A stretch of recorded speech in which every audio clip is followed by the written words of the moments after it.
चिंगले ताहा ताहा मागी कादगी होबे होबे कुमथरकपनी मामा रानी सो किचनदगी थोलकपगा मचानुपाना होबे होबे मथकदगी कुमथरकपदुगा मपा चानाने हेक मयुकनरुरी मचानुपागी मतौ ओदुदा मामा इबेमा रानी ना हंगलकपनी सना केदौबे यावरे नंना होबे होबे मथकदगी चिंथरकलिबसिना हंगलकलिबा मामागी वहंग अदुदा चिंगलेबदु तेंदकपा पाखोम पिरई इमरजेंसी की कॉलम लाई होरेन हलगा ओइसारसी वासे हैरम लगा होबे होबे अमुक चतखिरमी मचानुपागी मतौ अदुदा रानी दो कैदौबे यावरबदा जानो खंदुना मसादो इपा पाखतपसु पुकजरमी घाग लेप्तुना लेरबा मतौ मागी कादा प्रप प्रप चंगलक्तुना होबे होबे बोइनाउदा कॉल तौसिली बोइनाउ नंग कदाइदा ले इमा अई अमना थबो मसिनबदुगी लाअमबनी नुबिदांग असुक थेंगलफाव करी थबकनोने हलक्तौना क्याम वाटलिबा फार्म हाउस की निहाक लेरदि हलानी मा अदु इमा कैदौरगे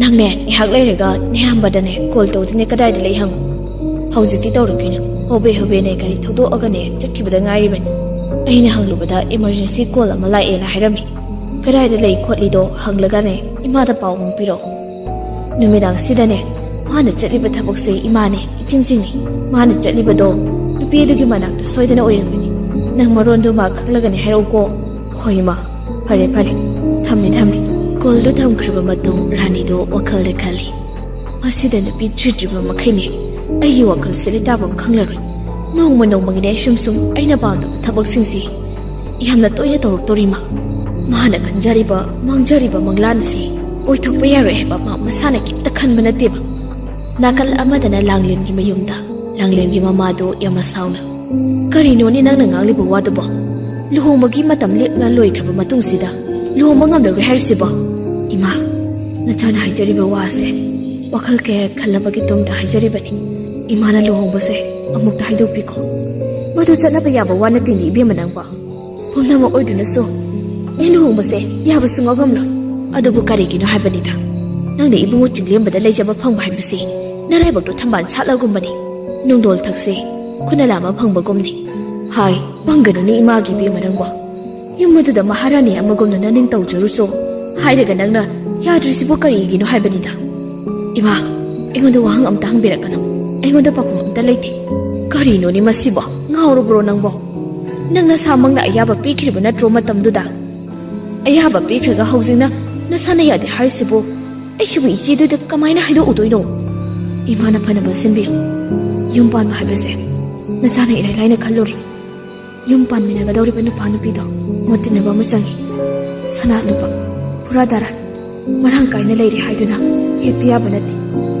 aina mapamaduda maharani gumna leirugani hai aisu khangi adubu mapamaduda leiraga milu piranga iroinana minungsi machet ama phawu phangloidaba mapamaduda nasa leiba ngamoi miyoiba ikoine hingnabada tangai fadana changlibase paisa kakta nati miyoibagi minungsisu hingbada yamna maroi paisa na aigi apamada mosin bayari wasi hairam laga magi kada jangkri machanupina hairam liba wasing ado tabada langlingi mamado matha fazana sari matau karamna rani wafam asi amu haidu ugani khanbada kokchaubi karaban nihak leptuna leiraba matu kanana amu kari haijanbiraba jatnoni mana luhongba sibu masana yadi haidu biko amu tora isina magisi mainungda wari amadi soidana leiramgani athuba matamda ai khangtokta yadi nakal amadana Purnima tum thaba yadabai wakhal amada ungduna leiri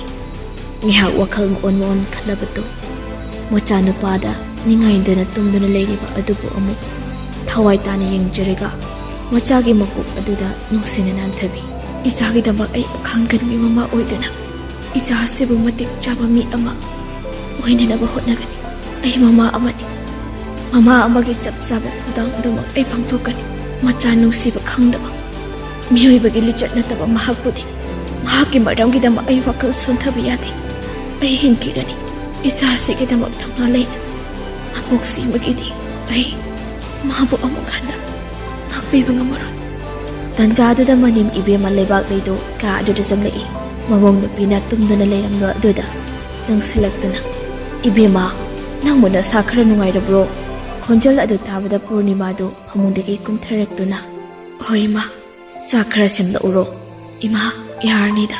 Ngasai su saning de sakiri. Hausi khara sasinba yabra yengudana. Ima, ngasigidi charege. Hayeng ayoina charege. Phare phare. Ado ima wa khara haigi. Ima na ngasi haikadori bu wase. Nang lana di lawgonu ko. Haibiyo ima. Kari matangi oirabana. Yengoi. Hausi tinang na cha sigida makhalaga. Thauna leina hingba tabani. Awaba wakaldo ka hena khanjingana. Mama ama oine ngasi imaugi thamoida phawriba chainado imasu khangdaba natini. Nangonda phangliba maisado naneba ingonda su phangkrabani. Ngasi phawba aisu hingduna leiribasini. Pukning wakal sontagana. Punsi haibasi awa nungai animak thengnaba tabani. Humnama mama aine icha adubu warak watenba walhawbadagi thokiba ngaktagi. Adubu haujikti pumnamak hawkre. Punsida mapu mahakna changing ama yenglibani khanduna. Isu osigidama khalaga nang akhang kanbi mama ama oiba ngamdanaba hotnagadaba. Mama oibi amana macha nungsibagidama tawba ngamloidaba amata leiti. Wakhalang khang khanba yade ko. Imausiri. Phare phare pothajaro. Atamase thengre. Waise hairamlaga laibak leido ka adudagi thokri. Laibak lei thokhraba matung Purnima machinda tapna sonjai. Samas ki minok misa kaya laklabasto. Ay na mama amani. Ay mama amani. Mama ama oy na mapayaw dana. Macha ama bumatik chaba mi ama oy na simba nga mi haibasa. Masigi kalak chawa. Mi haw chawa. Masagi de kanba mabukwarak pangamdaba. Nupasing asigi mapamda. Mayak sing na utuna. Para amadi ay na soy din na tambirang gani. Somdana. Jinglemba hospital yori. Brianna. Leiri hairiba mafam aduda mas laktuda Priyaga thingnaraba matungda masada pakatba amaga loinada. Priya, kamai tawrigna? Aisu gyan min tahodri. Haujibu doctor na kai hairige. Doctor sing na so lembigi oriba phibam sigi matangna kemta haidri. Test khara tawkhibagi result do yenglaga madugi matungda karino haibada khangba ngamlani hairami. Haujik phawa ma gyan laktaba sidani aina pakhatlibase. Priya, kemta khanganu. Lembiga su tawroi. Wakal kan bahin jinbagi chaba sang naidabna tawkhiba oirangani. Yumlamdadi paw pikraba. Baba su laktuna leirabani. Babada nursing hidak leiro haibadagi hidak leiba chakkibani. Nangbu kitang ngana pawse aingonda pirakpa yadabro. Aisu marang bab oihawdri. Lembina leiriba roomse kadomdano ayamukta changluki. Priyana khudomi thinduna leisi lembina leiriba room aduda taklammi. Jinglemba room aduda changi haiduna khong thangba hawbagani. Leisi lembigi mapa ibungo Ratanna makutta hidak yawba polythene ama paiduna laklibadu madu ubada jinglemba thangi tawramba khongthang adu chaplepi yabangang na ratalda yengi. Ratan so jinglembada mafam aduda leiramba aduda ingangai. Ratan parap sangsilagtuna jinglembada onsilaga jinglemba nangdi mafam asida mataw karamna kanagamdabu yawbagini. Hanglakliba wahang aduda pakhom pidaba makai jinglembana hanglai. Pabungna mafam asida leiramdibasibo kanagamdabu yawge babong. Anidugi mataw aduda nakanda leptuna leiriba Priyana fat hairi. Da jinglemba nang lembigi mapabunga hana khangnabra. Hairakliba waduda jinglembado haujiktada gyan tarakli. Ratan si laisi lembigi mapabunguni haibasi. Ratan ga jinglembaga so business amagi party da thengnakibani. Adugi matung makhoi ani thabak amada so puna tawminakrabani. Matam khara thengnarudraba matung ase amuk thengnarabasini. Ratan se laisi lembigi mapani khanglakpa mikupta jinglembado thogolan uladuna Ratan gi makhong soktuna khurumli. Jinglembana tawrakliba maung anduda Ratan di pungangak. Matam asigi aphawba businessman amana magi makhong soktuna khurumlakpa asidadi. Ratan do kai haidoino khangdabai tumina leptuna leiri. Ratan na tumina leiriba adugi maram jinglembana lamba phangkri. Wakhaldu lana chanakiba tare khanduna jinglembana nokmai tawraga pabo khangdaba haibasi mithamuga chapmani haiduni. Eidi pabung se lembigi pabungni haiba haujiktada Priyana hairaga khangjaribani. Lembiga aiga chamchamna frel ama oina loinabani. Nongma airport ta thengnabadagi khangnakibani. Hayakliba wa aduda Ratan adu karigamba khradi hainingbani. Adubu ma tumina laisankibana phare khanduna wa makha tadri jinglebada kemta koidana hairai. Pabong, hidaksindu ay piramagi. Aduga pabongso yumda hanbiraga gyantana pothaduna leibiro. Hayengana amuk lakbiro. Ngasigidi ay lembigi manakta ay lehoragi. Pabongna chabo chingnabibra. Hairagdiba wa aduda Ratando kemta khumlakti. Makutta pairiba hidak yawa polythene aduda chinglebada piraga. Priyalongda onsilaga. Ibema, Priya, nabungse lehoragi hairabanina ipa icha yumda halasi. Hayengdo anta amula asi. Icha su wasari ko chen bada waramlani.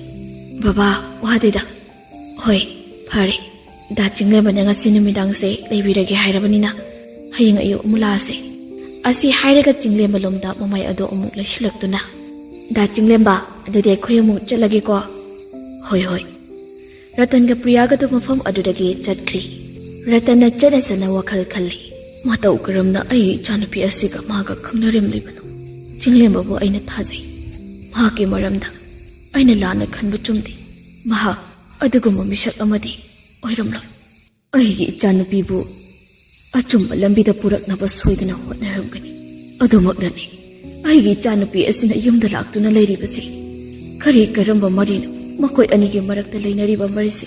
Chimbalde chamchamna friend ama oina loinai haidabasu. Mapa ainadi thajaba ngamdi. Leinam chendraba amotpa mafam amada tahaduna leiraba leirang amabu mahangna khungatpiba ngamgadawribra. Khungatpiba tahargana samaski minok moisa asina kari hainakibu. Ihingba tabani Ishwar mahakna kari tamlamigi haiba. Chinglemba laishilembi na leiriba ka aduda sangai. Nurse amasu chinglembigi manakta phamduna leirami. Nurse adugi manakta sangsinduna chinglemba na pairiba hidaksing adu nurse aduda pirami. Nurse aduso hidaksing adu lorega ngasai doctor na kapo hairamba hidaksing adu lokthoklaga kaplaba matung chinglemba da onsilaga patient asigi kana oibirabado. Hairagdiba wa aduda chinglembado kay wakhaldaino khangdi machinagi fat haidoki. Ay magi husband ni. Oh, ado patient asina gyal heklakbaga pahodum pipiro. Oy ado hairamlaga nurse adu thokri. Nurse adu hek thokibaga chinglemba nakanda leiriba tul ado loksindona leishilembina hipliba bed adugi manakta khare khazik naksindana famlaga ningaidana tumduna leiriba leishilembida mamito kuptaba makai yengduna lei. Ngayhak yengduna leiraba matung mabukta khalle. Lembi kari maramgidabak nang lambi asida khong thangjilibano. Nangi asengbu wari ai khangbu pami. Nangi punsibu aina achumba lambida puraknaba hotnagani. Karigidama nang nasana nasabu mamal kaishu leitana khanjaduna miyamgi mayokta leptuna lambi asida chatlibano. Masigi haurakpam amadi leramgani. Nangi chimaldagi matul tangdi thaba pami.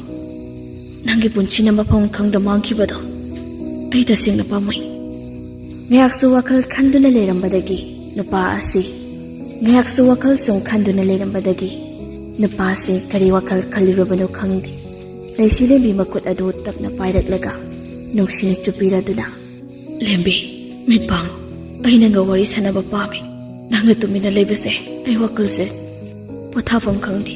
Lembi hogalo se mitpango lembi nangi asengba warido ngasidi ai khangba pami. Wai asi haiba hek loibaga hamlamadagi tapna hogatlaga lembiga laibakta nungsina chupirami. Asamna numidumasu hokri. Ayuki pung 9 muk tarakpa matamni. Rani yam sauna imungdagi mapanda tholai. Mana tholakpada boinawdo gari samdana lerami. Boinaw hada mayoknaba aduda sauba amaga loinana. Boinaw nangona ngarang aina kari thabak sinaki. Thabakto kamai tawre kaigino marol amta hairatridi. Ima ngarang nu yambado koldi fariam tawbani. Adubu paikhalakdabai asengma makhangma ngamkhidabani. Adugi imada marol amta haijaraktabani. Hauji amuk tawduni yang ahing chupa masu yumda halakti karaji chatlibano haibasu khangdi. Ima iyambagi number do sushoblai. Wahai du tabada rani do sauningba sumsum helakli. Hai nupidugi laifamdo nang khangdaine. Hauji mang nupidugi manakta chatlu. Nayambado mafam adu soidana leramgani. Oiba rani mathanda amu machinda soli.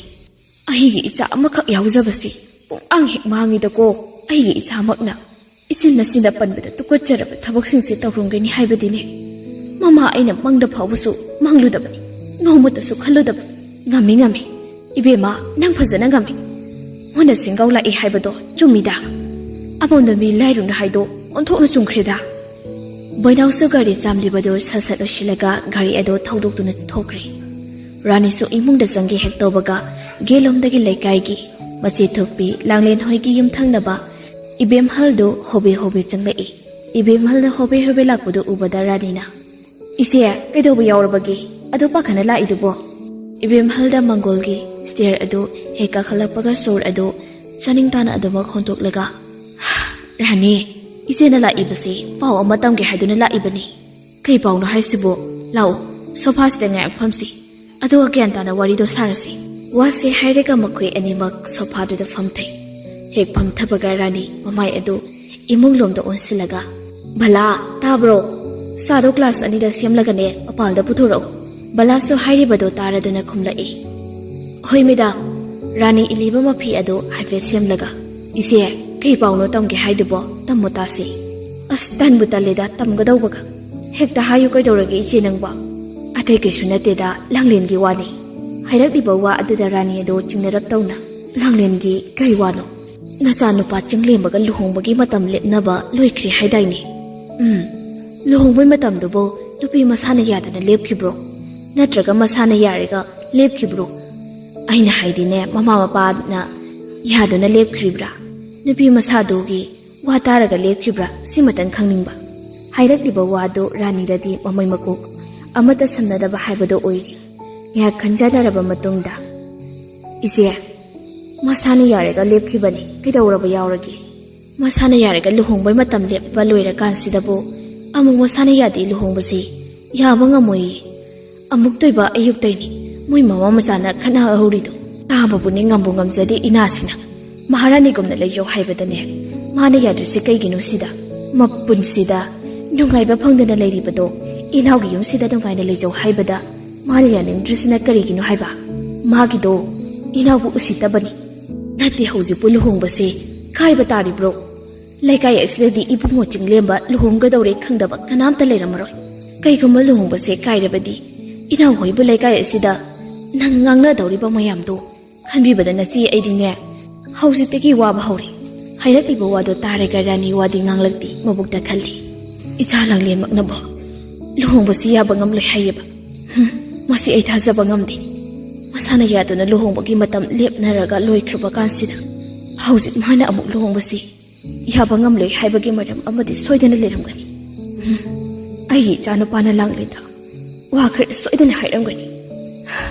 ai hausit khari tawni pati komthida satpi Lairang amagidam aigi chamakna mama aigi mayukta leiraba phai ingna bataridana Rani na unglaga leibaduda Ibem haldo amu wamakha tari inaw miyoiba ikhoini hingnaribase izat amada hingnariba ngaktani hauji barton chattida ngairibani laikai sinba thongna luhongbagi wafamsi khangba loirabani masida luhongba kaiba haibase tungda inawgine yamna kairakani matam leiringa sida kari tawba yai habado muna khaluko fare adudi ichi amu chalukhigi ase hairaga phamlambadagi haugatlai ngasa makai tumina leiramba Rani do fat hairi ise cha matang ti thakisi puthoraklani angagna Rani iche cha do kona thagi yumda thabo hundo omagane pause tamni mankiduna ne chela abani iche ho chale ase hairam laga Ibem haldo hobi amu getana thokri Ibem halna hairam liba wasinga do ningsing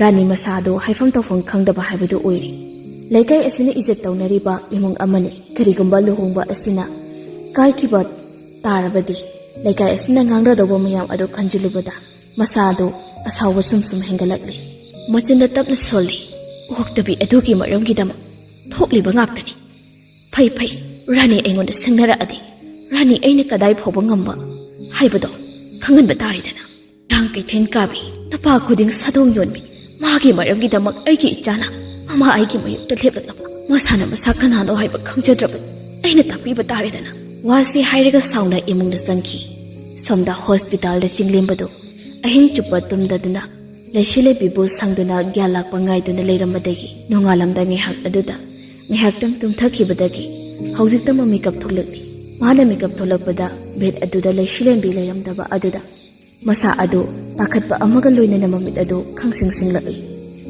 ꯀꯩꯔꯣꯝꯗ ꯆꯠꯈ꯭ꯔꯕꯅꯣ ꯍꯥꯏꯗꯨꯅ ꯌꯦꯡꯉꯤ꯫